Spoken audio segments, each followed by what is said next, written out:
Swastiastu. Perkenalkan, nama saya Nanda Putri Julita. Di sini saya akan menjelaskan pemahaman saya di materi pertemuan 2, yaitu hakikat belajar dan faktor yang mempengaruhinya. Hakikat belajar adalah proses perubahan atau perkembangan dalam diri atau individu yang terjadi melalui pengalaman, interaksi, dan pemahaman terhadap lingkungan sekitarnya. Belajar tidak hanya terbatas pada pengetahuan akademis, tetapi juga mencakup perubahan dalam keterampilan, sikap, dan perilaku seseorang. Dalam proses belajar, individu mempengaruhi informasi baru, mengasah kemampuan berpikir kritis, serta mengembangkan kemampuan sosial dan emosional. Di sini secara umum hakikat belajar meliputi perubahan belajar mengarah pada perubahan yang bersifat positif, baik dalam aspek kognitif, efektif, maupun psikomotorik. Proses belajar adalah sebuah proses yang berkelanjutan, bukan hasil yang langsung tercapai. Belajar melibatkan ketertiban aktif siswa dalam menyerap, memproses, dan menerapkan informasi yang dipelajari.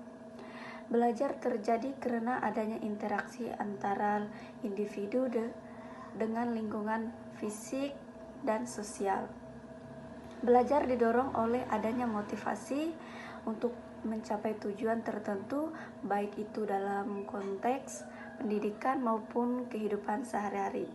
Faktor yang mempengaruhi belajar, terdapat beberapa faktor yang mempengaruhi proses dan hasil belajar seseorang, baik faktor internal maupun eksternal.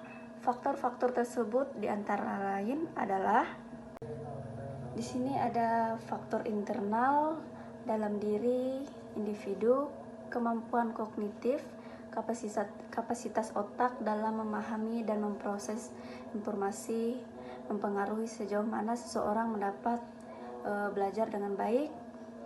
Motivasi yang tinggi akan meningkatkan minat dan ketentuan dalam belajar.